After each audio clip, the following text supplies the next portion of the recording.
থাকবো। আমার ভাইয়েরা, সেজন্য বলতেছিলাম মুহররম মাস, আল্লাহ পাক রব্বুল আলামিন বলেন ইন্নাল্লাযীনা ক্বালু রাব্বুনাল্লাহ, যারা বলে আমার রব আল্লাহ। কে? আল্লাহ। ইমাম হুসাইন বলছেন আমার রব আল্লাহ। কি বলছেন? আমার রব আল্লাহ। আমার নবী মুহাম্মদ সাল্লাল্লাহু আলাইহি ওয়াসাল্লাম, আমি এজিদের গণতন্ত্র মানি না। সুবহানাল্লাহ। এজিদ মুহাম্মদ সাল্লাল্লাহু আলাইহি ওয়াসাল্লামের নাতিকে তার দলবল নিয়ে মারছে, মারে নাই? মারছে। এরপরেও গণতন্ত্রের কাছে মাথা নত করে নাই, এজিদের বশ্যতা স্বীকার করে নাই।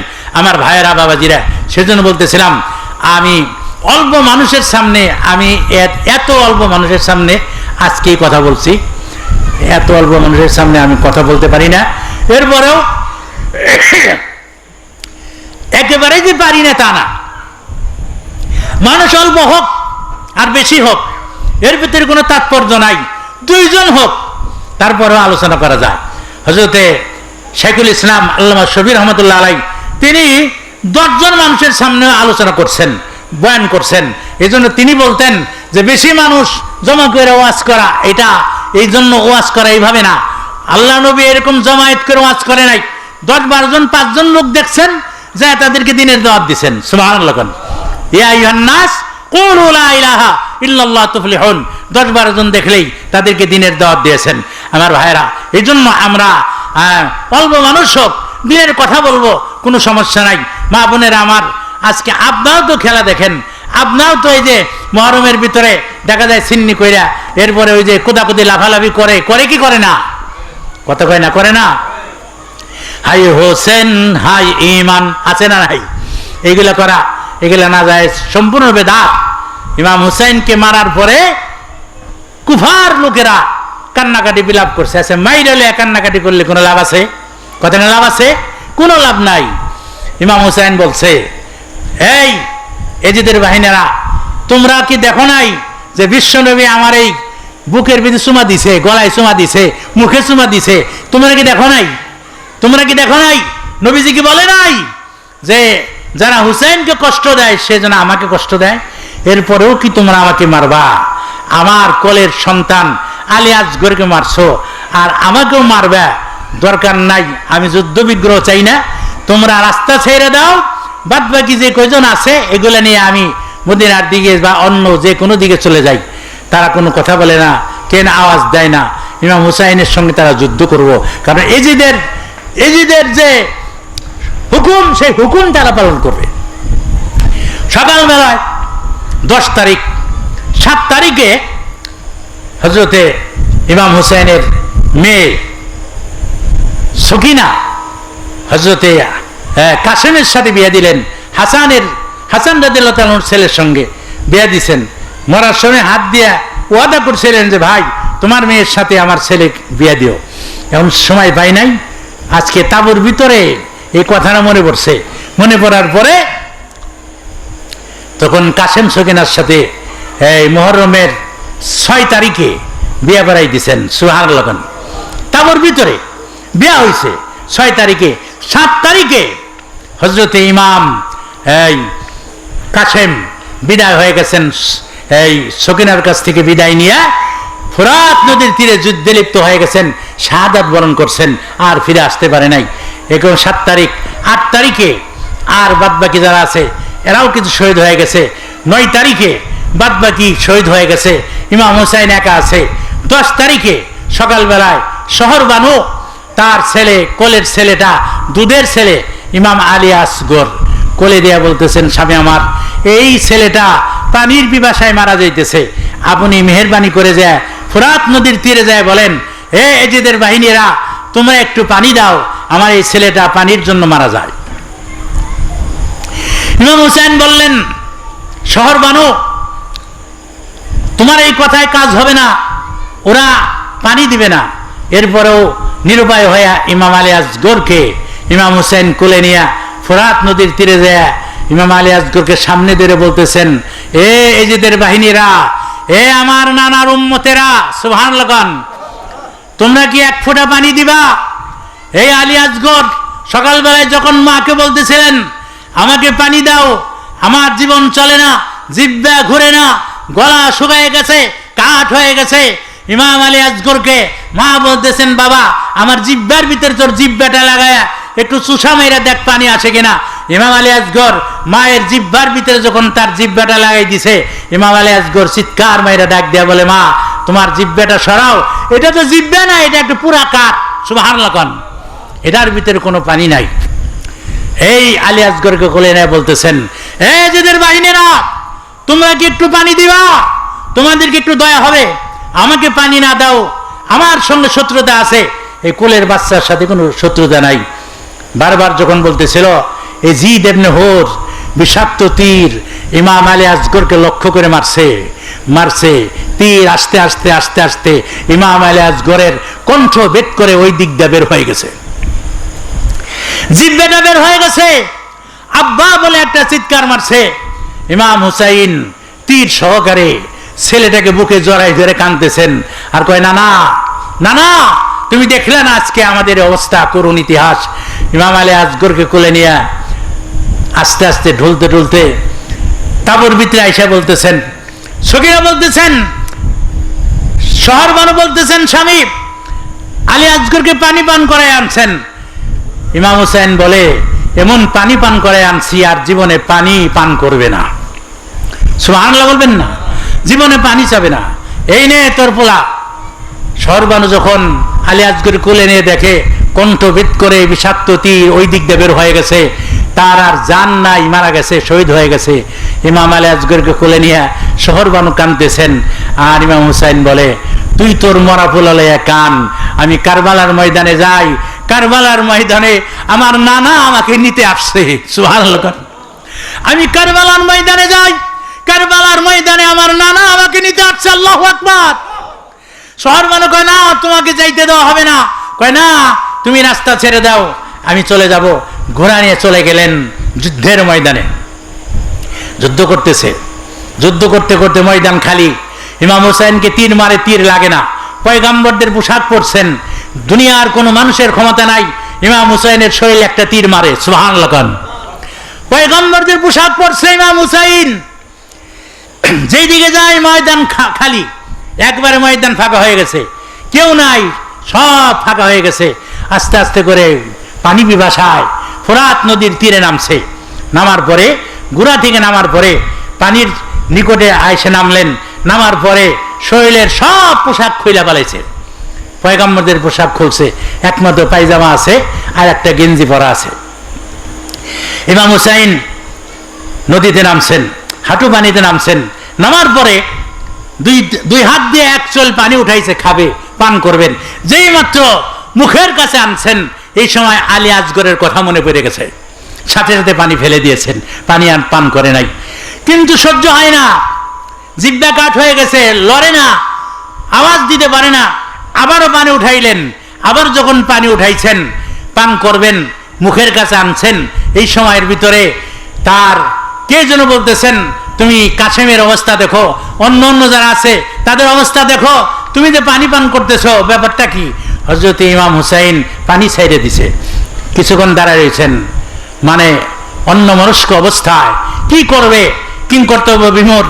আবার পানি হাত দিয়ে উঠাইছেন। উঠানোর পরে যখন পানি পান করবেন, কাছাকাছি নিয়ে আসছেন, চক্ষু বন্ধ করছেন। হঠাৎ করে তিনি চক্ষু বন্ধ অবস্থায় ফোরাত নদীর উপরে দেখতেছেন তার নানা বিশ্বনবী তাকে ডাইকে ডাকে হাত দিয়ে ইশারা করে বলে, হে হুসাইন, খবরদার, ফোরাত নদীর পানি পান করবি না। আল্লাহু আকবার। তুই যদি পানি পান করস, তাহলে এই ইয়াজিদের বাহিনী একজনও বাঁচবে না, সব মারা যাবে। পানি পান করিস না, পানি ফেলে দে। এই ইমাম, তাড়াতাড়ি পানি ফেলে দে। আল্লাহ নবীর এই আওয়াজ শোনার পরে পানি ফেলে দিয়েছেন। তাকায় দেখে নানা কই, আমার নানা আইছে। তাকায় দেখে নানা নাই। আমার ভাইরা, এইবার ইমাম হুসাইন ডাক দিয়া বলেন, নানা গো, কই আপনি পানি পান করতে নিষেধ করলেন? কই, আপনাকে তো দেখি না, আপনাকে তো দেখা যায় না। ইমাম হুসাইন পানি ফেলে দিয়ে তীরে উঠলেন, টানে উঠলেন, মাটির উপরে দাঁড়াইলেন। দাঁড়ানোর পর চিন্তা করতে লাগলেন, নানা গো, কো নানা, আমার মরণের সময় একবারও তো আমাকে দেখলেন না। আমি আপনার নাতি কারবালার ময়দানে শহীদ হয়ে যাই, তুমি কি একবারও আমাকে দেখবা না? আমার ভাইরা, ইমাম হুসাইন দাঁড়ায় দাঁড়ায় কান্নাকাটি করলেন, চোখ দিয়ে পানি ঝরতেছে। এই সময় এই জিদ এমনি জিল উপর থেকে একটা তীর মারতেছেন, কোনো তীর তার লাগে না, চারদিক দিয়ে দুই দিক দিয়ে সরে যায়। ইমাম হুসাইনের শরীরে লাগে না, একটাও লাগে না। আস্তে আস্তে করে সিমার এমনি জিল একটা তীর নিয়ে হযরত ইমাম হুসাইনকে লক্ষ্য করে তীর যখন মাইরা দিছে, এই তীরটা আস্তে আস্তে আস্তে আস্তে ইমাম হুসাইনের কণ্ঠনালী বেদ হইয়া ওই দিকটা পার হইয়া চলে গেছে। ইমাম হুসাইন একটা চিৎকার মারছে, নানা গো, ও নানা, তোমার হুসাইন শহীদ হয়ে যায়, তুমি কি আমাকে দেখলে না? ইমাম হুসাইন পড়ে গেলেন জমিনের ভিতরে। পড়ে যাওয়ার পর ওই সময়ের ভিতরে আল্লাহ নবীর একজন স্ত্রী, আমাদের মা উম্মে সালমা রাদিয়াল্লাহু তাআলা আনহা, তিনি মদিনার জমিনে নবীজির বিবিদের ভিতরে সবার পরে মৃত্যুবরণ করছেন। সকালবেলায় উনি ফজরের নামাজের পর ঘুমায় গেছেন। ঘুমের ঘরে স্বপ্নে দেখে বিশ্ব নবী তার ঘরে হাজির হয়ে গেছে। সুবহানাল্লাহ। আমার নবীজি কাঁদতেছেন, চেহারা মলিন, শরীরের ভিতরে মাটি লাগানো, আমার নবীজির চেহারা কেমন যেন দেখা যায়। ইমাম হযরত উম্মে সালমা ডাক দেয়া বলে, নবী গো, আপনার এমন অবস্থা কেন? চেহারা মলিন কেন? আপনার চেহারায় কাদা লাগানো কেন? হযরত আল্লাহ নবী উম্মে সালমাকে ডাক দেয়া বলে, উম্মে সালমা রে, এইমাত্র আমি কারবালার ময়দান থেকে আসলাম। আমার হুসাইন কারবালার ময়দানে এইমাত্র শহীদ হয়ে গেছে। আল্লাহু আকবার। আমার ভাইরা, আমার বাবাজিরা, উম্মে সালমা কাঁদতে লাগলেন। কাঁদতে কাঁদতে যখন বিলাপ করতে লাগলেন, চারদিকের মহিলারা হাজির হয়ে গেল, কেন কান্নাকাটি করো? উম্মে সালমা বলে, এই খবরটা জানার সঙ্গে সঙ্গে একটা দৌড় মারলেন, ঘরের ভিতরে গেলেন। আল্লাহ নবী যে শিশিটা মাটি ভর্তি করে উম্মে সালমার কাছে দিয়ে গিয়েছিলেন, ওই সালমা কে বলছিলেন, সালমা রে, যেই দিনে মাটির টুকরা রক্তে পরিণত হবে, ওই দিন ইমাম হুসাইন কারবালার ময়দানে শহীদ হয়ে যাবে। যার পরে শিশিটা যখন টান দিয়ে বের করছেন, টান দিয়ে বের করার পরে দেখেন মাটি নাই, খালি রক্ত হয়ে গেছে। আল্লাহু আকবার। রক্তে পরিণত হয়ে গেছে। ইমাম হুসাইন শুধু ওইভাবেই মরে নাই, মরার পরে এজিদের বাহিনীরা ঘোড়া নিয়ে হযরত হুসাইনের শরীরের উপর দিয়ে উঠাইছেন, দৌড়াদৌড়ি করছেন, ক্ষতবিক্ষত করছেন। ইমাম হুসাইন তখনও জান শেষ হয় নাই। আমার ভাইরা, যখন একজন লোক ইমাম হুসাইনকে মারার জন্য বুকের উপরে উঠছে, গলা কাটবে, গলা কাটার পরে মাথাটা এজিদের কাছে নিয়ে যাবে, পুছায় কিন্তু গলা কাটে না। ইমাম হুসাইনের কষ্ট হয়। ইমাম হুসাইন বলে, সারা জীবন যদি পুছাস তাহলে আমার গলা কাটবে না। সুবহানাল্লাহ। কেন কাটবে না?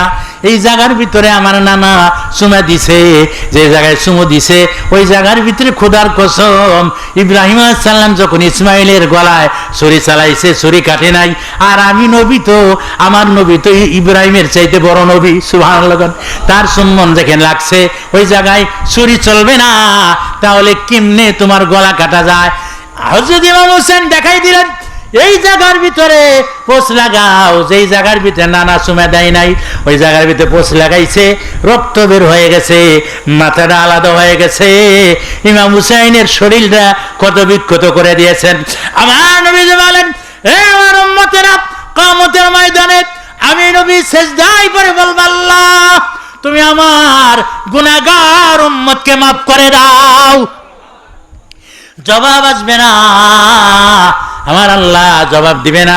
নবীজি বললেন, আল্লাহ জবাব যদি তুমি না দাও, তাই ফের রক্তের বিনিময়ে আমার এতিম উম্মতকে মাফ করে দাও। জবাব আসবে না। আমার নবী আবার বলবেন, আল্লাহ জবাব যদি তুমি না দাও, উহুদের ভাঙ্গা দাঁত দুইটা কোথায়? আর কপাল ফুটা হয়ে গেছে, রক্ত ঝরছে, ওই রক্তের বিনিময়ে আমার এতিম উম্মতকে মাফ করে দাও। জবাব আসবে না। এইবার আল্লাহ নবী বলবেন, আল্লাহ রে তুমি না দাও আমার হুসাইন, হযরত ফাতেমা জোহরার ছেলে, ছোট ছেলে হুসাইন নির্মমভাবে কারবালার ময়দানে শাহাদাত বরণ করেছেন। আমার হুসাইনের রক্তের বিনিময়ে আমার এতিম উম্মতকে মাফ করে দাও। লা ইলাহা, ও লা ইলাহা ইলাহা ইল্লাল্লাহ, লা ইলাহা ইল্লাল্লাহ, লা ইলাহা ইল্লাল্লাহ, লা ইলাহা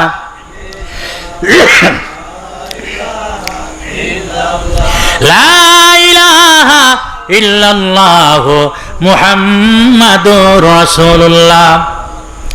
ভাইরা আমার, বাবাজিরা আমার, 10 তারিখে ইমাম হুসাইন শহীদ হওয়ার কারণে হুসাইনের মর্যাদা আল্লাহ বাড়াই দিয়েছেন। সুবহানাল্লাহ। আল্লাহ নবীকে জানাই দিয়েছেন মুহররমের 10 তারিখে কিয়ামত হবে। মুহররমের 10 তারিখে শুক্রবার কিয়ামত হবে। তো সামনে যে মুহররমের 10 তারিখ আসতে যে শুক্রবার, আমি ওই দিন জুমার নামাজে বলছিলাম যে রেডি হয়ে থাকেন, কিয়ামত হইতে পারে। লোকেরা কয় কোন কেমন? হ্যাঁ, আল্লাহ ইচ্ছা করলে কিয়ামত দিতে পারে না? কথা কেন পারে না? দুনিয়ায় যে আমাদের চরিত্র, কিয়ামত হয় তো ভালো। এখন এই শুক্রবার কিনা তা তো জানি না, তবে যেই শুক্রবারে কিয়ামত হবে এটা ওই মুহররমের 10 তারিখে হবে। সুবহানাল্লাহ। মুহররমের 10 তারিখের তাৎপর্য আগে থেকে আছে। সুবহানাল্লাহ। কাজী ভাইরা আমার, এই মুহররম নিয়ে ভুল তথ্য মানুষদেরকে দেওয়া যাবে না। ভুল তথ্য দিয়ে আজকে আমরা মহিলারা ছিন্ন করে ঘরে ঘরে এই ঝামেলা। এখন গান বাজনা জায়েজ না হালাল না হারাম? কথা হয় না, হালাল না হারাম? গান বাজনা এখন আমাদের দেশে বেশি না কম? কতখানে বেশি না কম? নামাজি লোক বেশি না কম? কম। এখন আগে যা ছিল তাই। মসজিদ তো অনেক বড়, কিন্তু দেখা যায় ফজরের নামাজে পড়ে 3 জন লোক, ঠিক কিনা? এই যে আটিগ্রাম মসজিদে তো আমিও তো নামাজ পড়াইছি, ওই জন্য দেখছি টাইনে টাইনে এক কথা রয়েছে। এরকম অবস্থা, অনেক বকাবকি করার পরে কিছু বাড়ছে। এখন এই হলো অবস্থা আমাদের। তো এখন যে কথাটা বলতেছিলাম, মুহররম বিদায় হয়ে যাবে, সফর আসবে। এই কারণে